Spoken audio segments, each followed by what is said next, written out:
Thank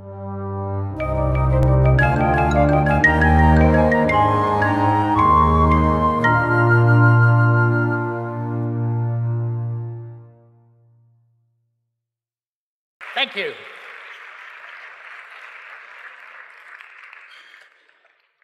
Well, as you've heard, I was the official documenting photographer for the Shroud of Turin Research Project.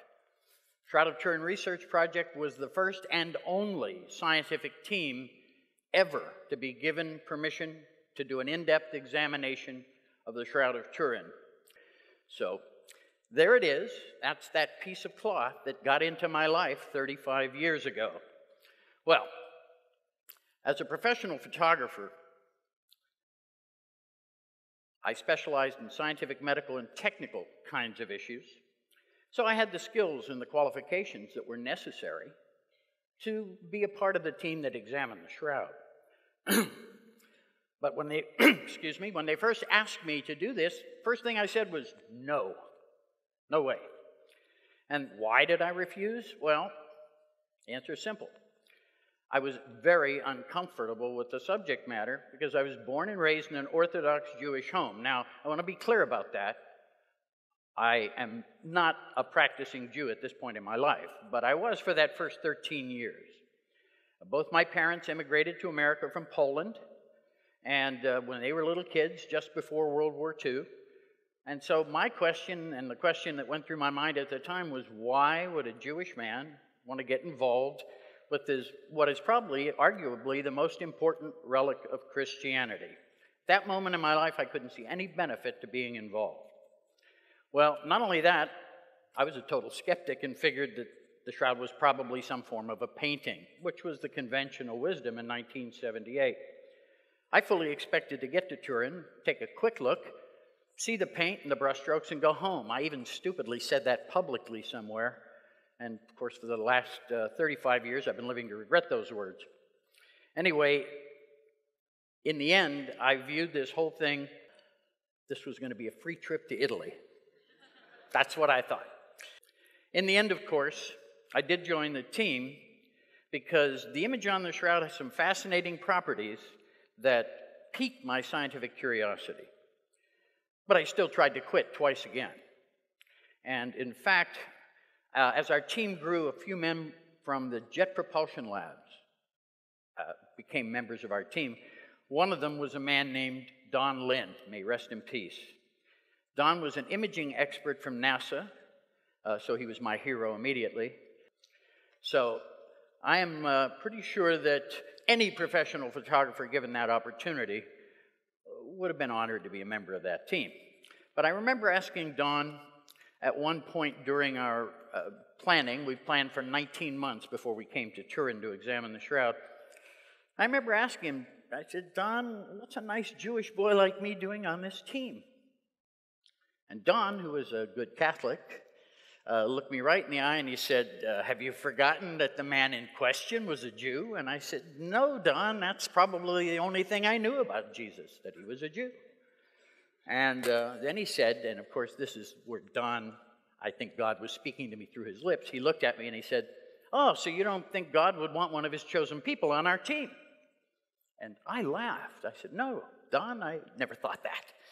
And so then Don gave me what perhaps may be the best advice I've ever been given. He said, Barry, go to Turin, do the best job you can do. God doesn't tell us in advance what the plan is, but one day you'll know. You know, and on those words, I stayed on that team. Don was right, and I've never regretted taking advice and staying on that team. Now, the tests we performed went on over the years that we did it and then evaluated it, went on to ultimately prove that the shroud was not a painting, not a scorch, or not a photograph. These were the kind of conventional wisdom things that people had, and so all the tests that we planned basically were to test for those kinds of things. At the end of our team, at the end of our 3 years, we published our work in peer-reviewed scientific journals, but ideally, we went there to answer the question, how is the image formed? That was our primary purpose. And in the end, however, we could not determine an image formation mechanism that could make an image with the properties on the Shroud of Turin. Our collective work still forms the primary database of literature that exists in the peer-reviewed science that points to the authenticity of the Shroud of Turin. However, even with all that, it still took another 18 years before I was convinced. But in 1995, after years of actually resistance on my part, world-renowned blood expert Dr. Alan Adler, who was truly maybe the foremost blood expert in the world, and also Jewish, I might add, was on the phone with me, and he answered the final question that had kept me from accepting the Shroud as authentic. I was on the phone with him. I wasn't convinced the Shroud was real because the blood on the Shroud is still red. And old blood is supposed to turn black or brown, sometimes just within a matter of hours. And that really stopped me. Al then looked at me over the phone. He didn't look at me, but he spoke to me and he said, Barry, he said, I'd found this large amount of bilirubin in the blood. Now, somebody who's been tortured, like Jesus was, beaten the night before in the Garden of Gethsemane, then the next day scourged and ultimately capped with a capper crown of thorns, ultimately crucified and speared. People who have been tortured that way usually go into shock.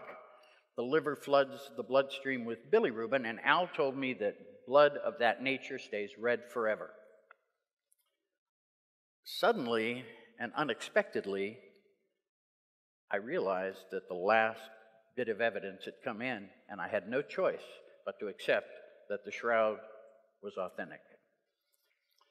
So I was left with only one conclusion, that this cloth could only be the authentic burial shroud of the historic Jesus.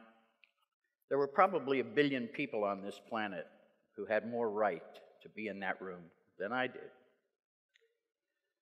And yet, there I was in 1978, God dragging me, kicking and screaming, keeping me on that team.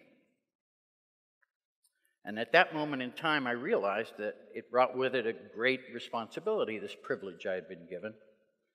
And it was something of an epiphany because I finally came to realize that I wasn't in that room for me. I was in that room for you. Now, I knew the truth about the Shroud and was frustrated because my Christian brothers and sisters were not getting that truth. And to me, all of our team members had always been doing this simply about the truth. I truly believe that only God would think to choose a Jewish man who had no emotional attachment to Jesus, who was a total skeptic, and with a pretty negative attitude, I might add, and put him on that team. Now, ironically, I'd learned it as a child that the Jews were a chosen people. I've heard that since I was a little kid. I never felt very chosen. But now I do. Because of the Shroud, for the first time in my life, I get it. And yet, all God asked me to do, and it was very simple, tell the truth, Barry. Isn't it funny how God always seems to pick a Jew to be the messenger? I'm the messenger. So with that thought,